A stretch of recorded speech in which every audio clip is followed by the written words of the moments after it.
All right, so welcome to the campfire. Yeah, I love your setup. It's so cool. I wish I was sitting in my backyard, but hey, I'm enjoying your backyard. So thank you. Absolutely. I love having people get together over the fire like this. I think it's actually one of the best ways to connect, bond, and lay out, a mission in order to help somebody in order to progress and forward their life. Absolutely. And, it's funny because we were talking before we hit record about how our messages are so identical. We just present them in a different way to almost tap into the labels that we've been taught to put on just about every aspect of life, especially when it comes to the idea of spirituality and, self growth and healing. Yeah, so it's unanimous, that the message that you are talking about, the spirituality and self-growth, it applies to everyone, all ages for that matter, right? At every stage of a person's life, a human life. I am just trying to focus on a mid-age. That's the only difference, and you're applying to everyone in the world. And, that's where I feel like we all, when we get together and we collaborate and have these sort of conversations, we put out ideas that, you present something one way, I present it another, but it clicks with somebody and it draws them into, in this case, sitting around a campfire, listening to stories from people that came and walked on the earth before we were even here in order to develop this new mindset, which brings awareness to, like we mentioned at the beginning, the labels and the way that we were taught to do things. And there can always be improvement. Absolutely. So let's talk a little bit about, your approach, how it is that you got into the line of work that you're in. So, I applied a lot of things that happened in my life. I think most of us do that into what I'm trying to do.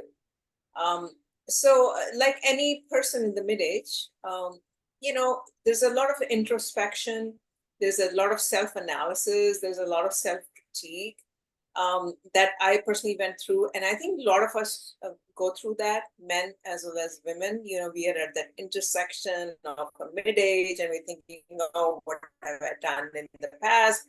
Where do I go from there? So there's a question of self growth, the spirituality that I think we start imbibing more. So that's kind of has been my approach, is to really take in the universe and apply that for self growth, and take in the spirituality and apply that for self analysis and self improvement and self love. And I think about it in a broad sense as we go through life and we all hit that midlife point of our journey where we put that label of midlife crisis on. And it sounds kind of scary. It's like, man, what do I do now? I've done all these things. Yeah. What lays ahead? I don't know. And you look back on your life, you look at the mistakes that you made or the things that you didn't do, and it brings a lot of regret. And when you think about it in that kind of context, it's like almost you're already putting the label of regret on the rest of your journey. You're trying to relive the past through whatever means you can find. I think all of us have that tendency to relive, to kind of go back in the past and have regrets. But, if you listen to some of the spiritual gurus, and, you believe in spirituality, some of the spiritual gurus, they talk about that whatever has gone in the past, you can't change it. So now you have to be in present, right? And that's what mindfulness is all about, being present in the present moment. And now you have no control as to what is going to come, but you can at least on a daily basis consciously make an effort to do the things that you regretted, what you should not have done, right? I mean, at least that's the principles that I'm trying to apply to my life. I can't change the fact, whatever happened, regrets, or conflicts. I could not resolve it. There's nothing I can do. I wish I could tell myself what I would tell when I was 20-year old, right? But I am not 20-year old. What am I going to do? So what I can do is take in the best moments that I have and apply those principles and do the best I can for my self growth, self, love, and the spirituality part of it, moving forward and moving in the present day. See, that's one thing that I know I struggled with for a long time, and I also encounter a lot of people that go through this, is those things that we regret through the first chapter of our life eventually turn into this idea of self-hate, and we start to self-sabotage, almost Mhm. thinking that it's going to bring us back full circle to be able to right those wrongs. We never think of the idea of self-forgiveness, because whatever those things may be that we're regretting and carrying for our actions, they're not there anymore. So you can't just physically look at something and say, "Hey, I'm sorry that happened to you." But the part that I really love about the adventure in the wilderness is there's visual reminders that can bring you back to the moment and can help you with those things. There's a old Potawatomi story about this very idea that whether you're out and run into a wild plant or you go to the grocery store to go shopping, is you can find the reminder, and that's within the strawberry, also known as the heartberry. Because the story goes, a long time ago, there was a couple of brothers that were born as twins, and they'd always go get finding themselves getting into mischief, going to this place, and their mom would tell them not to go there, but they'd turn around and go every day because the temptation was there. One day, one of the brothers ended up getting killed in this spot. And when the brother went back, had the shame of, this is what happened, and trying to explain it after he served the punishment, he kept going back to that spot for years. And Mhm. he would beat himself up over it, just like we all do every single day. And then Yes. one morning he showed up, and there was a heartberry growing in that very spot. And he got a voice in his heart telling him that that heart that he's looking at represents the ability to forgive. His brother Mhm. forgave him, everybody else in the tribe had forgiven him. Now it was time for him to focus on himself and forgive. And that's where these mindful practices really take light.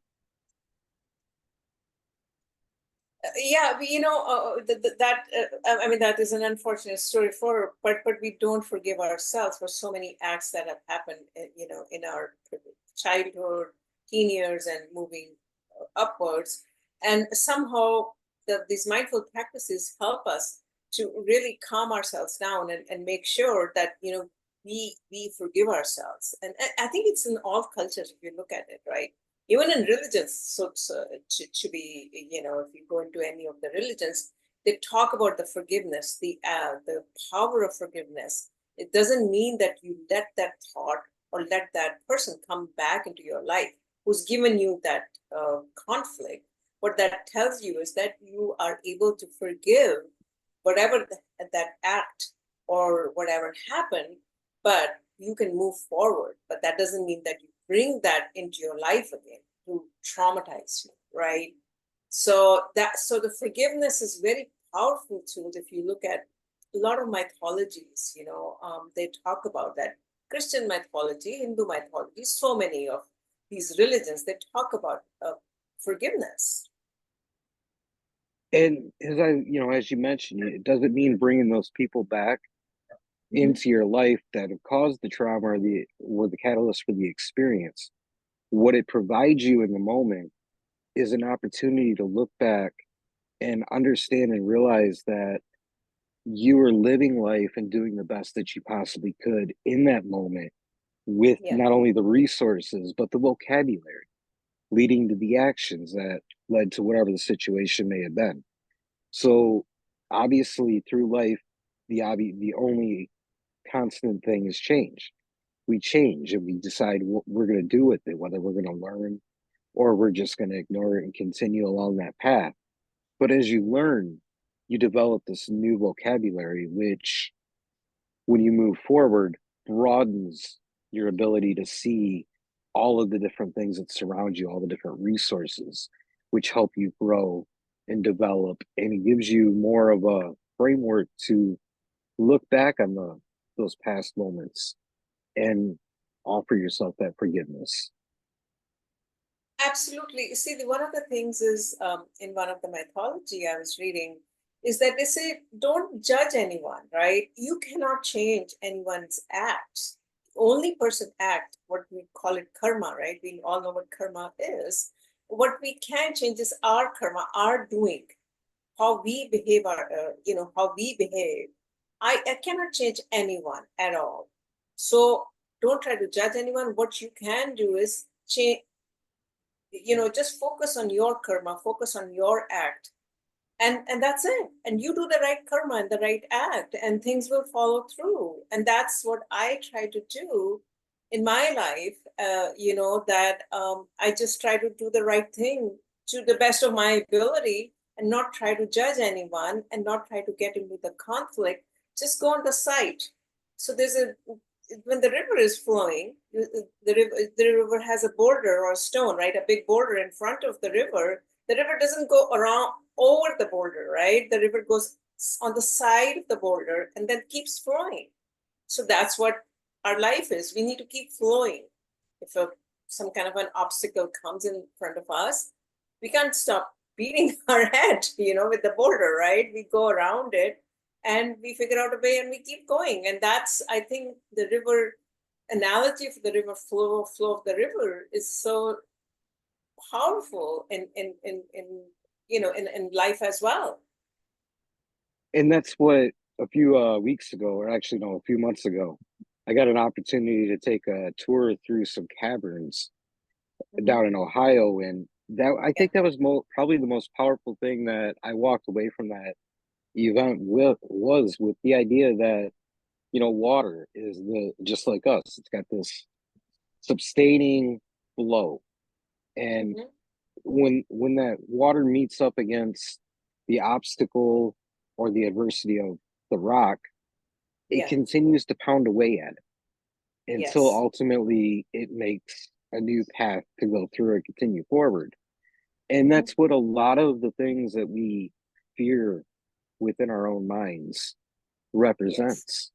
Mhm. Is we've got our spirit has this flow, and then Yes. all these different things that we learn or we experience become the adversity. And Mhm. it's okay to allow yourself the grace to sit down and Mhm. slow down and find that Yeah. new path that makes the adversity become the new way. Yeah. Absolutely. You just keep flowing, and one of the things is the good times also don't last all the time, and the bad times also don't last all the time. That is a fact of life. The life is mix of good times and bad times for everyone. It doesn't matter who that person is. So, but what we can do as a human being is that we keep flowing, like we're talking about, and don't really pay too much attention to the end goal results, right? That is not in our hands. It's a hand of someone up above. But if you don't work on it, or work on the right thing, or do the right karma, or keep going in the direction, whichever your direction is, whether it's spirituality or mindfulness or whatever everyone's goal is, you keep moving on that. And sooner or later, you will be close to the destination, whatever that destination in your mind is.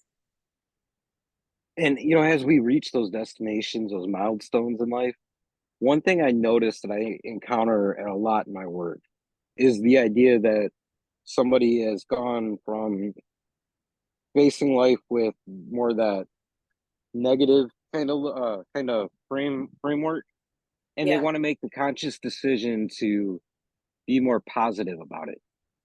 Mhm. And it comes down to that decision and that choice, but strengthening and practicing to build the muscle and the reflex.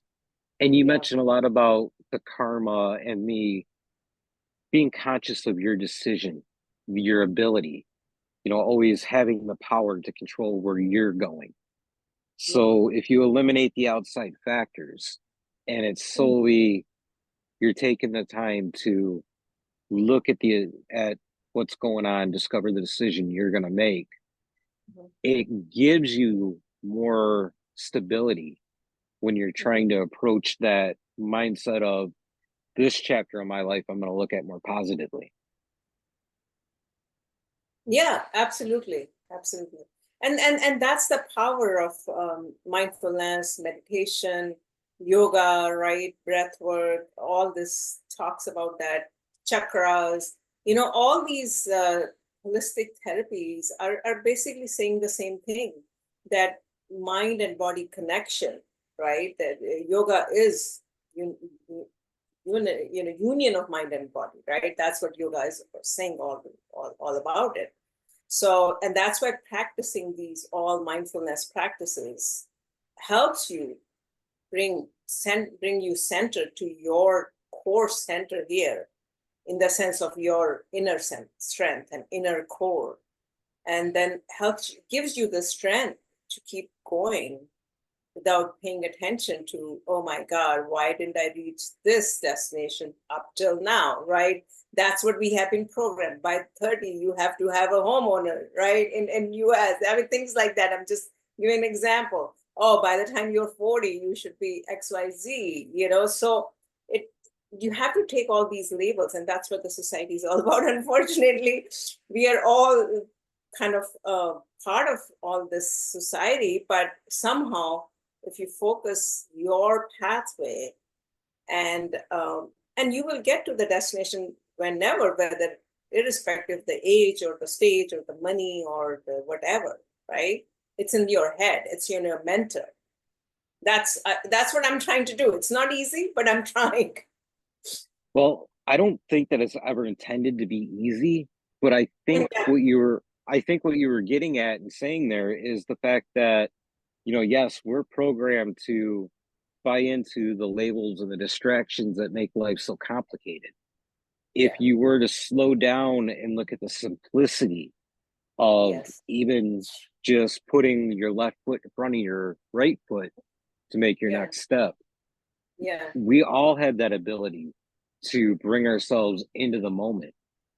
And Mhm. a lot of the times it looks to me as if when we try to do that, it's scary. And it's Yes. scary because it makes us have to connect with ourselves and Hmm. eliminate the distractions, let alone take away the labels that make it, just an easy, comfortable vocabulary to understand the world around us. Yeah, the best way is you have to connect with yourself and understand who you are. And that's the thing, you try to, and I'm not talking only about myself, but all of us try to please other people in our life.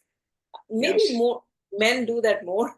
Sorry, excuse me, women do that more than men, I think, but there's no data talking about women versus men. I was going to say that Right? may be a stereotypical thing there because Yeah, yeah. But the women have this tendency to fit into this kind of a whatever this cliche is, and try to please the other people, and even men try to do that, but they probably don't show it. Women show it, right? So right. you always trying to please other people so that you are kind of being part of that circle, the inner circle, but without thinking who you are. And that's what I think I try to do. Like a lot of millions of people out there for years and years trying to fit into, oh no, this circle, if I do this, I'll be getting into this. If I do this, if I do this, without losing myself as to who I am. And you have to understand who you are, and then irrespective of whoever comes, whoever magnetically you attract, you'll be attracting the right kind of forces, right? Think of it as a magnetic field, Exactly. right? You're not going to attract the negative forces. If the negative forces are there, automatically it will get pushed out, because that's, you are now representing who you are, you know. No, it's very true because I think back along my journey, it was a lot of my value, my worth came off of pleasing everybody else. And, Yes. it brought a lot of unbalance to my circle. And Yeah.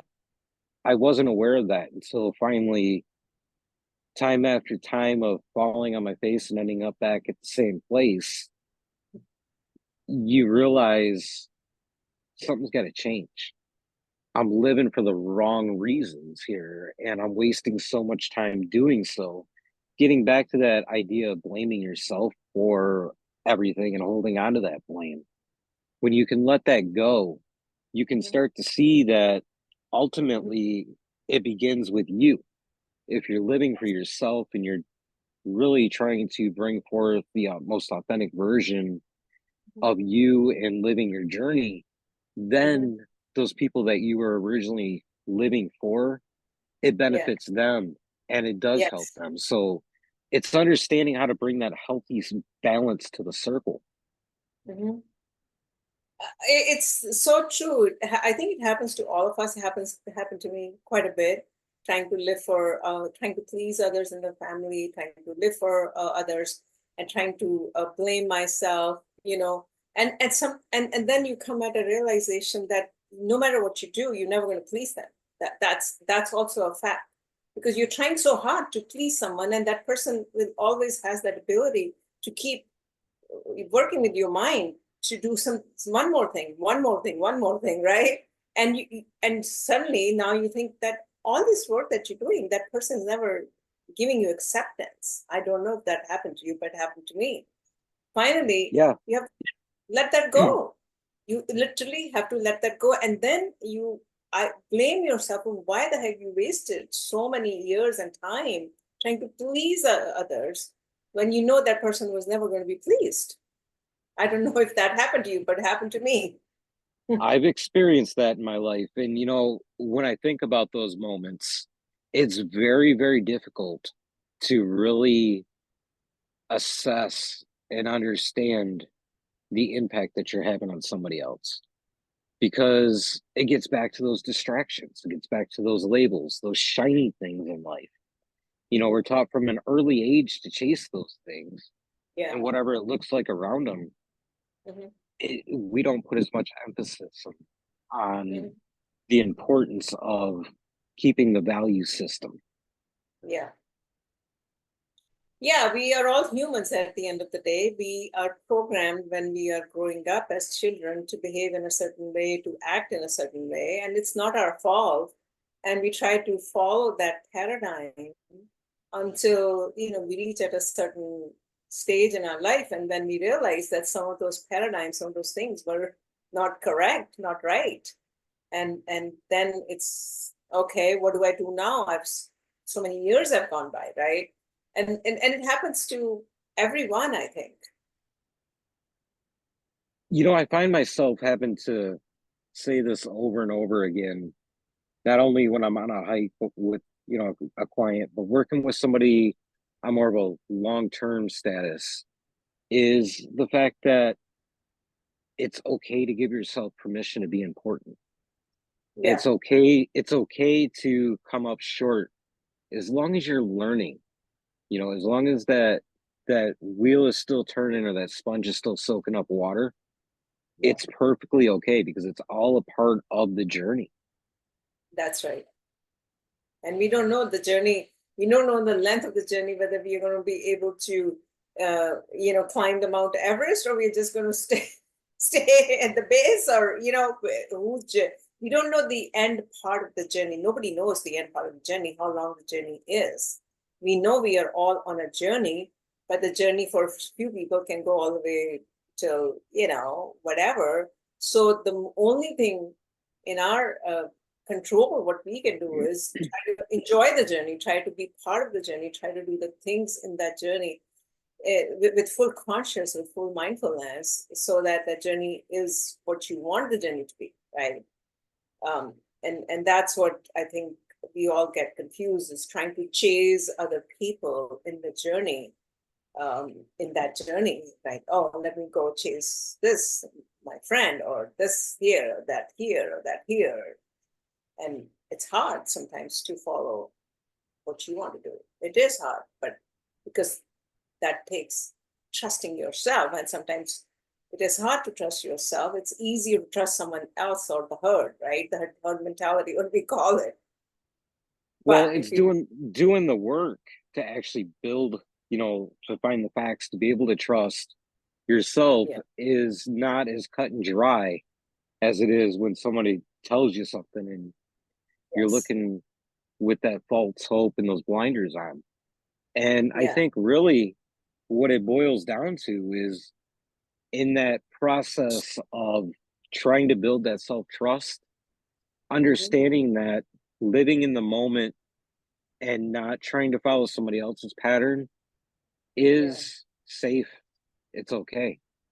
hmm, You learn how to give yourself grace for yeah, those moments because after all, it is about the journey. It's not about the destination. You correct. know, I, I mean, I can scale like a, I can walk 5 miles on a trail and end up scaling a mountain with my Yeah, head down without any second thought. I'm going to probably stumble along the way or trip over something. But when my eyes are open and I'm in the moment and I'm present, there's hmm, so much beauty to behold. And there's hmm, so many stories, well, not necessarily stories, but there's so many living, breathing functions within the world that can teach you how to hmm, do these things. And when you find the physical metamorphosis of the things that we talk about all the time, it yeah. really makes it easier to understand. Hmm. Absolutely. Yes, yes, that's it's not the destination. And we try as human beings are trying to reach that destination by accumulation of these materialistic objects, right? Whether it's a car or whatever, or fancy cars, I should say. That not a car is a necessity nowadays. But what I mean is the things that you do not need on a daily basis for sustainability. Let's put it this way, right? What does a human need to live or sustain? Instead of food and home, some kind of a shelter or food and clothes and some movement, but we are trying to chase the next and the next and the next, and the pursuit of that, sometimes we lose our way, and it happens to the best of the best, right? So Right. That's where we all get hung up. Is we yes, want is it gets back to the idea we want to people please. yes, And yes. and we want people to look at us. We see all the good times on social media and we want Yeah, people to think that life is great, but nobody ever really stops to think there's got to be some struggles along the way. And, with what I do, as far as getting out and taking people on the trail, we actually have to deal with the adversities of the harder parts of the struggle, really. And, when you're doing the overnight trips, you got to build a shelter, you got to get water, you got to find food, you got to do all these different things that really gives you a chance to center in and see what each of these things involve and just how important they are. And mhm, you learn how to prioritize. yeah, and survive, right? When you are on a trail, you have to build your own shelter, whether it's a tent, and cook your own food, right? When you all those things, and you just learn to survive. Actually to take the mystique away from it, most of the time it is just pitching a tent and, throwing boiling some water and throwing it into one of those pre-hydrated meals. But yeah, it is. It's when it comes down to it, it's building the exercises out here with your hands, and then you can take them into the real world present and apply them to going to work, raising your family, being a partner, being a spouse, Yeah, and building that definition of who you are. yeah. And ultimately, I think it really becomes the basis for the thing that we all strive for is leaving a legacy behind. Hmm. Yeah, absolutely. We want to leave some legacy behind and be part of the community. Participate in the community. A human being cannot in today's day and age. You cannot survive in isolation. You have to be part of some kind of a community, and that gives you a lot of actually validation, right? In the sense, and that's what we're looking for sometimes, right? The validation of I'm part of this community. So, but it's okay. It's good to be part of the community, but it's, I think, very important to be who you are, and that sometimes get muddled up by trying to fit into any community that you think you are part of. It's the uniqueness of who you are Mm-hmm. that when you put that collectively with the uniqueness of someone else and so on, builds the strength within the tribe. Yeah. And unfortunately, nowadays, it feels like that's being teased out. We're taught, Mhm. you simply show up for a job, you do what you Yeah. got to do, you go home, and you do the same thing. You just kind of hide and don't let things go. But when you put these practices together, as I personally have discovered, it really Yeah. paints a more beautiful world around you. Yeah. And it really speaks to the fact that that's ultimately, whether you got the army ant mentality of just being there, a part of it, and going through life with your eyes closed, or you're Yeah. mindful and you're really engaging with everything around you. That's what we're Mhm. all trying to do. Is we're Yes. trying to build a beautiful life for ourselves. Mhm. Absolutely. Yes. That's all of us are trying to do the same thing.